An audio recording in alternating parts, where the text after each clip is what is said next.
What's up, Falcon Nation? Voice of the Friends Falcons, Pat Strathman, joined by the head football coach at Friends University, Terry Harrison.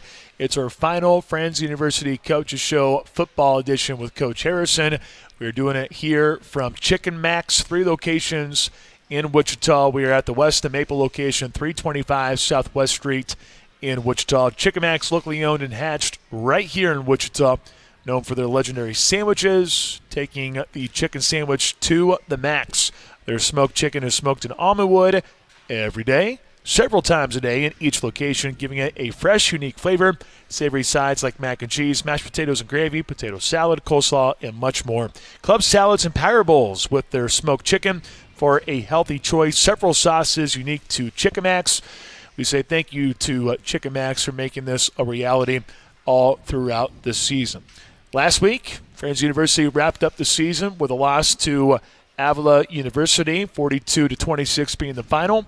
Final record, 4-7. Certainly feel like more was out there for your bunch, Coach. We'll recap the season, and we'll talk about some other stuff as well. But, Coach, last week, you go to a tough environment in Kansas City.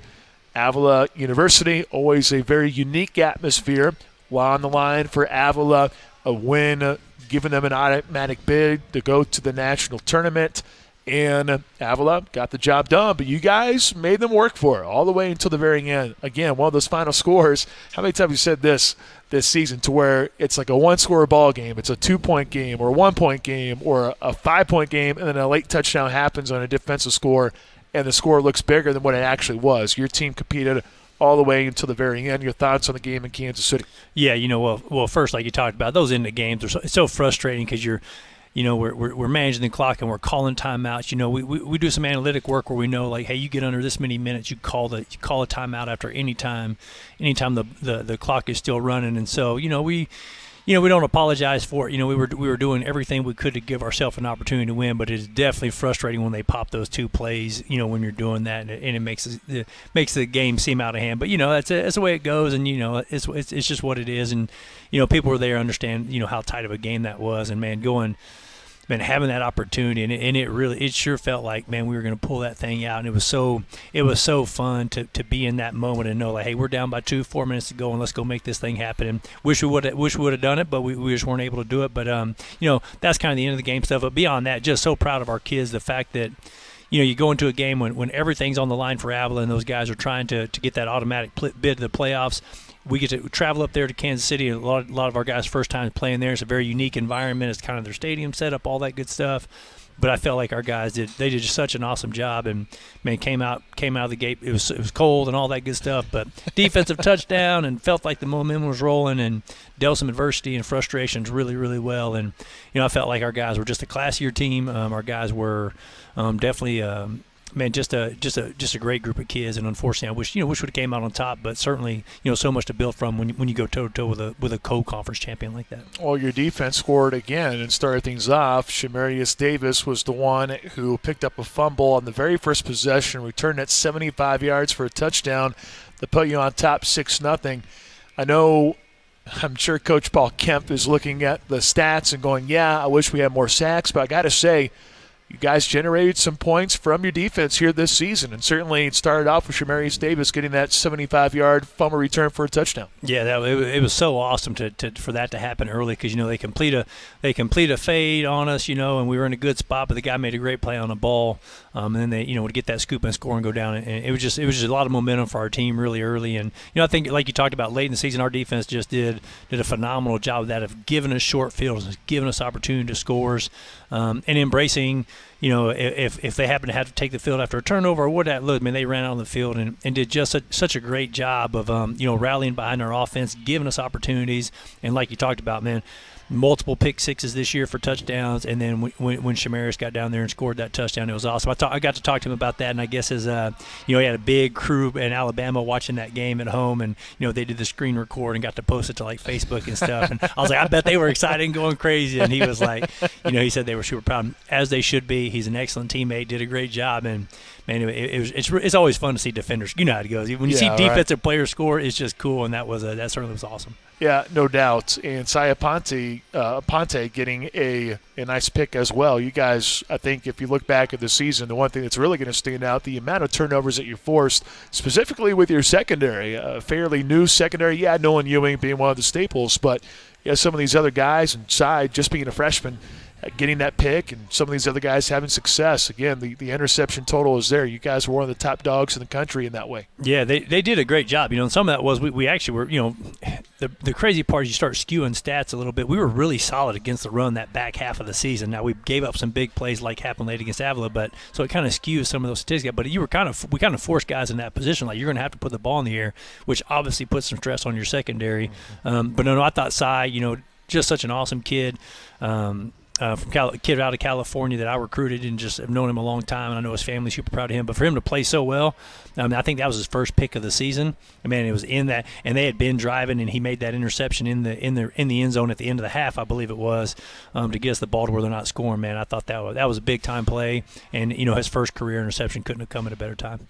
You guys are trailing in the fourth quarter, and I think if you look at the start of the season to the finish, to have a 14-play, 88-yard drive to make it a 2-point ball game with 4:12 to go, in that moment, maybe earlier on, you guys maybe would have made a mistake or the drive stalls. You guys probably don't reach the end zone. Avila gets the ball back, maybe gets another touchdown, and really makes it a way bigger margin than what it is. You guys have a 14-play drive, 88 yards, so you drive down the field, you get a touchdown. Man, I got to say that's probably one of those drives you're going to look back at going into the offseason, and you're going to be like, guys, look at this. Yeah. Like, at the end of the day, you still want W's. There's no doubt about that. But looking at that one drive has to make you, Coach Reed, everyone just kind of smile, because that's what it could be like here for next season, but it goes to show you how much progress is made for this season. Yeah, I think that, in that moment, you do get to see like all these hard lessons we learned throughout the year and all these tight ball games we've been in. Man, that drive, like you mentioned, was just what a great example to see, like the growth in our program, the growth in our players. Man, the way they toughened those things out, got some rough down and distance in that 14-play drive, converted, moved the ball down the field. Thought Jack did such a great job. He threw a couple balls out of bounds, didn't force it, no turnover, anything like that, to keep us in manageable down and distances, and then to go down there with that excellent play call with the drag across the field that Austin Pratt scored on that. It was just, man, super cool and fun to watch, like you're talking about. And that's the one to give you goosebumps on the field. Like, here we go. We got that thing down. Go get a stop, and now we got an opportunity to win the game. And so, like we talked about our defense, the way they played, and then that offensive drive right there, it gave us an opportunity to cut that thing to 2. And then we had to decide, do you onside kick or do you kick? We felt like our defense is playing so well. Hey, let's pin them back down there. Let's use our timeouts and get that ball with, a couple, 3 minutes left on a short field, and let's go try to make this thing happen. So that's how we went through that process. And looking back, it was absolutely the right calls to make as far as kicking it deep, not onsiding it. And we just we're able to get off the field after that. But no, it was great driving, like you mentioned. Man, what a great way to show our guys, hey, look at the growth you made. And I think our guys felt that for sure. Yeah, no doubt about that. Well, Coach, that was the final game of the season. After the game, a couple days later, the conference making the all-conference announcement, and just looking at your bunch, Zach Dressler and Noah Redcorn, both those guys selected as all KCAC first-teamers. You have Nolan Ewing as a second-team choice, Waylon Chance, Stephen Acosta, Keon Dickerson, Shamarius Davis, Braden Gordon, Jacoby Smith, Bobby Schmidt, all of them receiving honorable mention recognition. I guess let's start with the first-teamers. We've talked about Zach aplenty. Guy signs up for 30 car crashes a game. And that's a quote that will never be lost. It'll be forever in my brain. First 1,000-yard rusher for the Falcons since Jesse Rogers back in 2016. We've already talked about that. Second in the league in both rushing yards and rushing yards per game. He finished with 1,270. And I'm sure Zach will be the first one to say, hey, that offensive line was pretty good, which is why I know a Redcorn being up there was really cool. But Zach, the guy, was big time this season, no doubt about it. A beatback that you can certainly rely on for next season. Yeah, he's as good as we've ever had, if not the best we've ever had at that position, and we've had some pretty special ones. So I think that tells you how much we think about him. But no, he really – him alongside our offensive line, and then the way our A-backs have blocked for him, man, it does speak to, man, how good a job those guys did, and they were so physical, and they were just so, they got better every day, and it was cool to see, and very deserving of that, at that fullback position, in the conference. I mean, it's not even close. Like, he should be first, second, and get an honorable mention. He should get them all, right? But he did a great job, and I was so proud of him, and it was so fun to get to watch him play just because of the history that him and I have had through recruiting and job changes and all that good stuff. So, I thought he was phenomenal, explosive, and it wasn't just hammering that dude home. Think how many big plays he made. I think back to against Bethel, he made a play late, big run, and then even some Ottawa, he had some long runs, and so just some of those plays that stick in my brain where he really was an explosive player more than just he wasn't just hammering the ball for 3 and 4 yards. He had some really, really big runs, and so he was very deserving and awesome. And then you mentioned Noah. I think we're the number 1 rush team in the country, and so when you're the number 1 rush team in the country, you're going to get some of those awards. And the hard part is, like, as a coach with a little bit of history and experience, if to the victor go the spoils a little bit, and when we're able to come in after a conference championship season, those are guys that are player of the years, All-Americans, and things like that. And so that's not in any way they absolutely should be proud of what they did. We certainly are.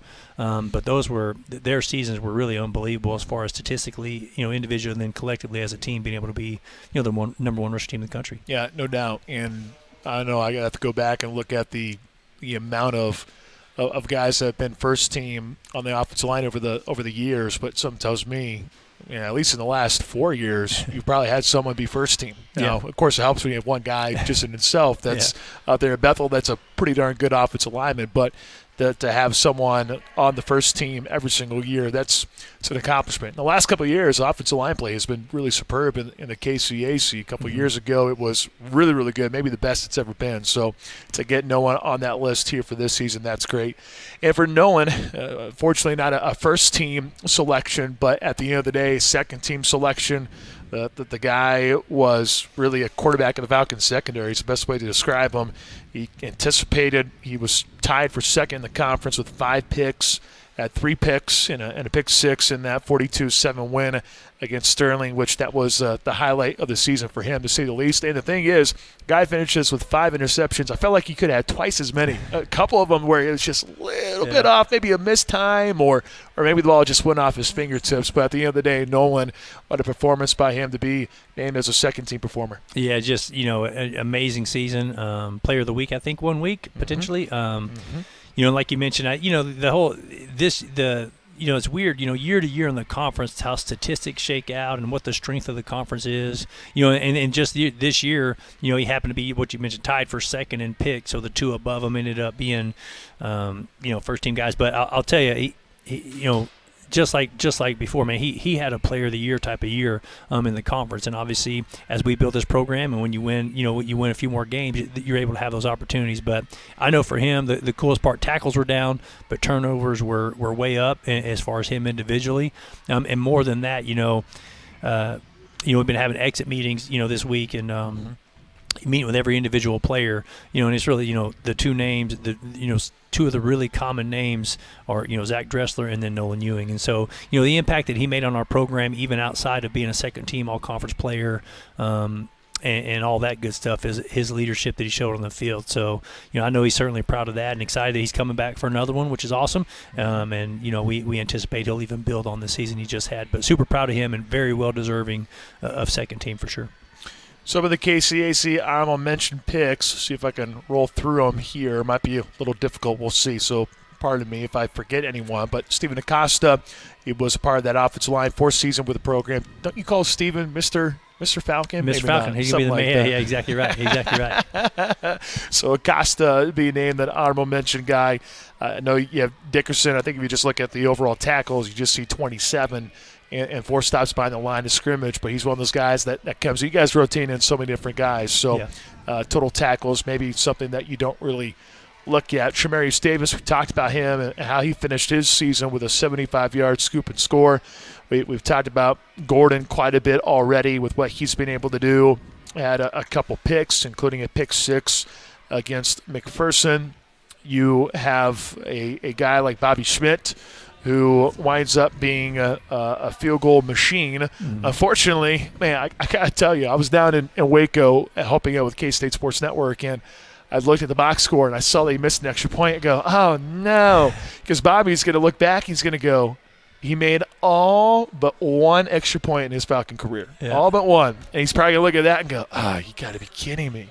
Got to be kidding me. But, with him kicking all those field goals, he was very, very good this season. And I'm not the wizard like Levi Converse, SID extraordinaire at Friends University, but the amount of field goals that he made in his career got to be close to a school record, or at least you would think, in terms of career. And then Jacoby Smith, can't forget about him being one of those tough guys, probably one of the tougher guys out there on the field, and really a hard hitter at that fact too. So your thoughts on the KCA's here? I'm going to mention picks. Yeah, I mean, all those guys, it's such an honor. Sometimes it's funny. Like, don't worry about Waylon Chance. Sorry. And Waylon, there you go. Waylon, exactly right. Yeah. Waylon would be mad at me if I didn't bring up his name. My bad, Waylon. Yeah, that's okay. He's a forgiver. But I'll tell you this: the thing is, it's so hard to.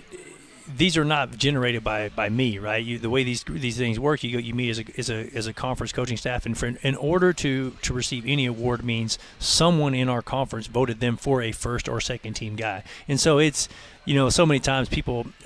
Kids even, they hear honorable mention, and it almost feels like they're embarrassed about that or something. I think kids are weird. Yeah. But, man, it means that someone in this conference remembers your name and game planned against you and saw and thought you were such a difference maker that they're willing to put their vote for you instead of someone else in the conference. And, the level of our play in the conference is the best it's ever been.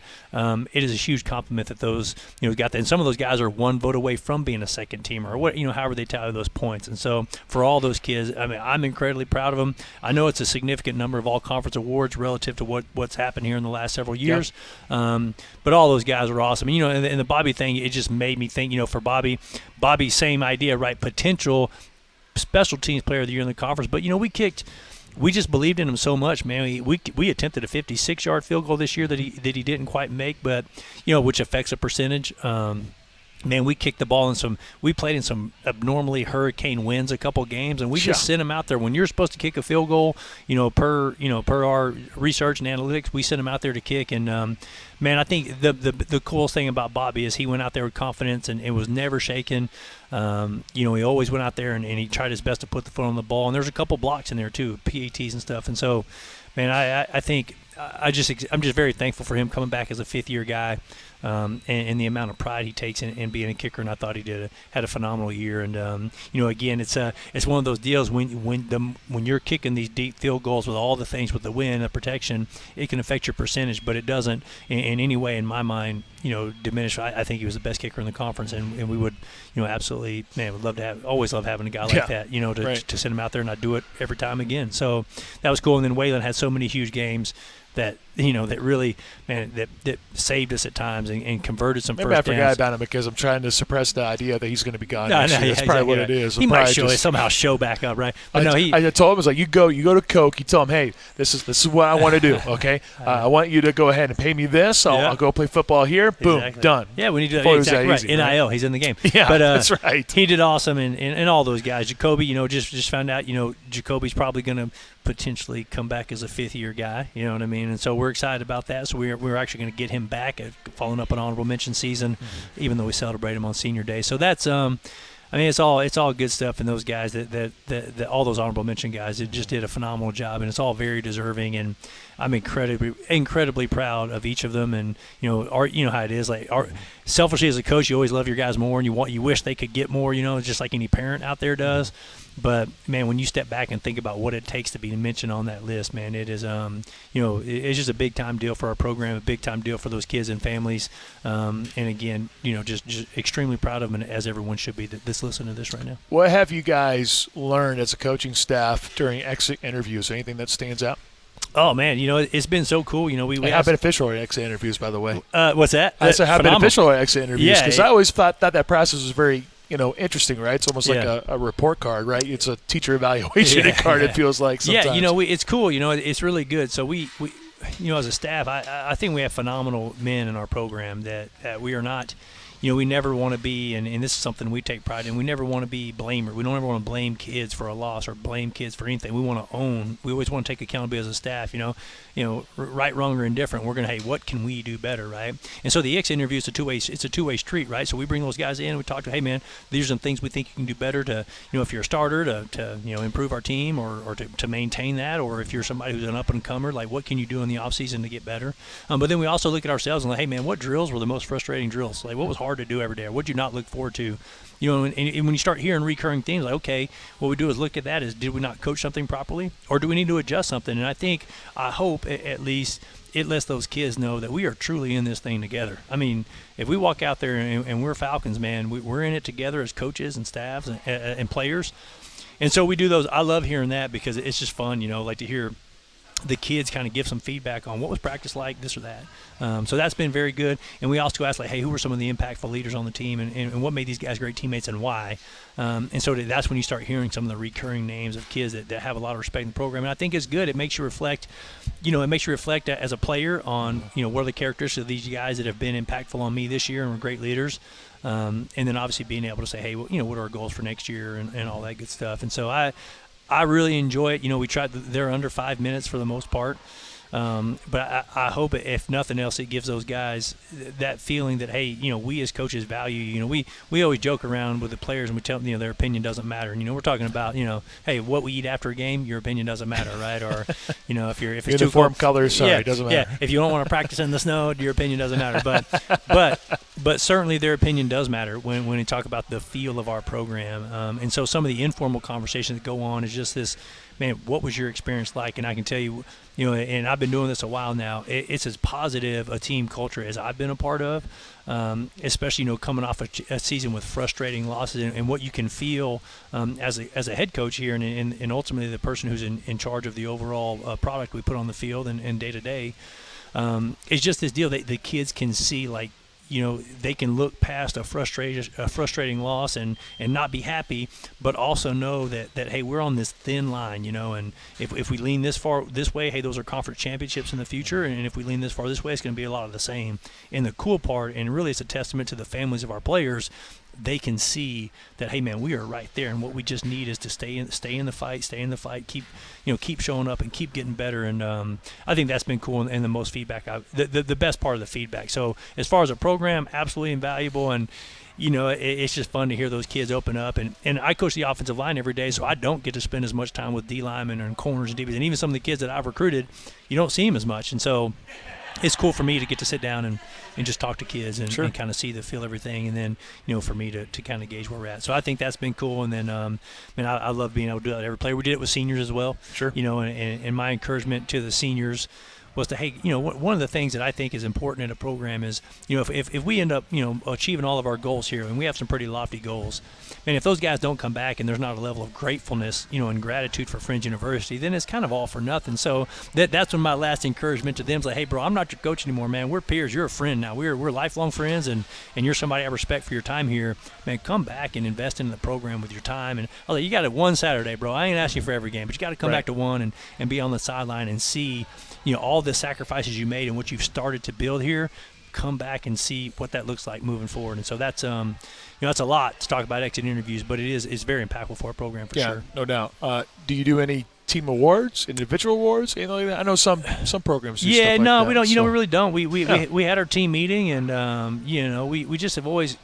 Football's such a crazy game, and it's such a team game, and how do you sum that up and right, one award, and then you always sure, lift somebody off, and even all conference awards. I mean, the next right, man was just as deserving, and so we kind of lay out our plan for the spring, and we kind of give those guys a calendar, and we talk through what we see as the biggest hurdle as coaching staff is for our team, and I think that's kind of what we focus on. But our team meeting was simply. Our final team meeting was just kind of addressing, hey, what the season was like. Mm-hmm. We briefly addressed AVLA, and then we talked about moving forward. Hey, this is what it's going to take for us to achieve all of our goals, and it's just cool to see, when you're looking out, a bunch of hungry eyes looking back. And so that there certainly was that. There is not, there was no. It almost felt like they wanted to keep practicing, and keep getting better, which is what you want, right? You always want guys wanting more, not wanting less. And so that was, but yeah, no team awards outside of that. But I think. Sure. it was cool to see that, and I'm excited for our guys. The cool part is they get to go home for Thanksgiving, and go take a break from us. I get to take a break from them, and then when we come back, we hit it pretty hard. Yeah, get in it after it in the gym and all that wonderful stuff. So I know Coach Joe. I know he's really excited about the future. That's for darn sure. We were just talking about that the other day, and even just like looking on the basketball floor, like last night, on Wednesday night, it was just so funny. He was just pointing out kids like, man, can't wait to get that guy for a full year. Like, I cannot wait, because when I get my hands on him, I'm going to mold him into this one absolute beast. So it's just great to see that type of investment, and it's a good it's the main thing too, right? It's like strength and conditioning. You can go out and get the best athletes in the world, but man, a lot of the hard work, as much as work was put in the season, there's a lot more to be done in the off season, and there's no doubt that strength and conditioning is a big part of that. Yeah, it's huge. And the cool part, all of our kids that you saw play this year, they're going to have a birthday, in the next however many months, right before the next season. So they get 1 year older, which there's some benefits to that when you're talking about lifting weights and getting a little bit older, and they're in that prime age where you can truly see that. And the other part, we're so lucky at Friends to having a strength coach, right, and Coach Belton, and then another full-time strength coach, right, and these graduate assistants whose sole focus is developing these guys physically. So for us, I can tell you, our staff has a plan. We're going to go in every day with them and be cheerleaders, and we're going to bring energy and bring juice, and they're very lucky, and we're all so thankful that we have, Coach Belton's forgot more about strength conditioning than I'll ever know. So that's when they're really going to get to see the benefit of solely focused on developing their bodies, right? And so we do that 3 days a week. We get them out on the turf 2 days a week, and we call them coaches runs, but I'm not running anywhere. But we are but that'll be cool, and that'll be that's how we build this idea. We call it team cohesion. A lot of people refer to it as a team chemistry, but we're going to get out there. If it's snowing, we're out there. If it's sleeting, we're out there. If it's raining, we're out there.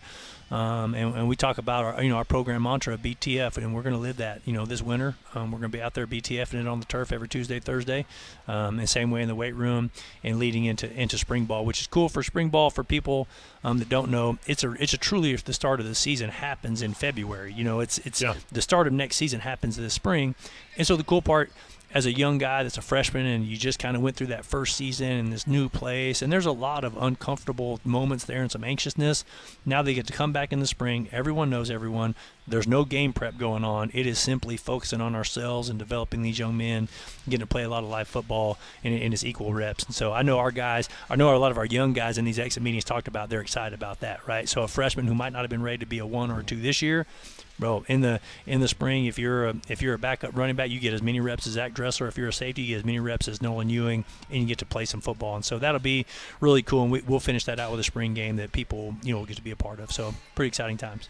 And in addition to the off-season improvement in terms of the weight room, recruiting also very important as well, which, just based on what I've seen on Twitter, seems like a lot of good interaction and kind of a snowball effect, which is great. Obviously, we don't need to dive into specifics and all that stuff about individual players, but at the end of the day, it just seems like every day I'm seeing a gift from Coach Terry Harrison with the hashtag BTF. I'm thinking, okay, then it just continues. I feel like there's at least one a day, which is a good thing. Right. Well, that's the cool part. So our number one plan for recruitment for is to retain. Right, and so there's two elements to recruiting. It's recruiting players, which we did last fall, right, or when we got here last spring, and then retaining them, right? And so the really cool part is the better your retention, the more you can limit your recruiting and get a little more focused and dig a little bit deeper and find the exact perfect fits. And so, what looks to be as good a retention as we've ever had at Friends University, and then be able to retain our current players and develop them, right? That's where this pays off the time that we've had them, right? And they get to be in our program for longer, right? So that appears to be just phenomenal, and our kids are committed to building a championship program. And what that allows you to do then is recruit to that. And so what's awesome is, one of the cool things, we're further ahead in recruiting than we've ever been as far as wrapping up a recruiting class this early, and it's already prior to spring semester. So we're shooting for early signing day, wrapping up all of our incoming freshmen recruiting. And what's cool about that, anytime we get that, it's just a testament to our current players, because when we bring kids on campus, that's who they hang out with. I'm not that cool, I promise you, but our kids are, and so we're attracting kids to our program that are a lot like the ones we already have, and that's how you can kind of create this momentum in your program. And so that's been, awesome and so great. And then the cool part is we had a couple kids just say, I am coming back that had that extra year of ability on our current team. So, man, it looks like we're going to have a full roster in the spring, which is ideal, which means we're going to have a super competitive spring ball, and it's just going to, raise the level of play of every player on our team. And so, when you talk about recruiting, retention, and then developing players like you just talked about in the weight room, I honestly, I couldn't be more excited about our program. And honestly, as the head coach, looking at it, right on track, if not ahead of where I thought we would be, when we got hired about a year ago. So it's very exciting, and I think, man, Friends University is a special place. I think we can reach all the goals we've set for our program, and it sure looks like we're trending that direction. Yeah, no doubt about that. Well, Thanksgiving coming up, Coach. White or dark meat for turkey? Does it matter? Ooh, a little bit of both. I carve it all. Combo. So exactly right. Professional carver here. Yeah, right? I eat the dark meat as I'm carving the turkey, and then we got to make sure it's good for everyone. Exactly right. Yeah, and then as I sit down, that's when I go with the white meat. So, anyway, my mother-in-law makes the best gravy, so pour that on there, and we're in the game. Gravy. Okay, fantastic. Do you bother with ham? Some years we do. Some years we do. Just depends, right? Yeah, it really does depend. But definitely, the best part, the ham deal, it's not necessarily at the dinner. It's the next day when you make the little sandwiches. That's leftovers. Like we were just talking about leftovers the other day on the show, and I think it was actually on Monday. We did like a Mount Rushmore Monday of leftovers, and I was just thinking to myself like, oh man, I'm gonna have some Thanksgiving leftovers here before too long.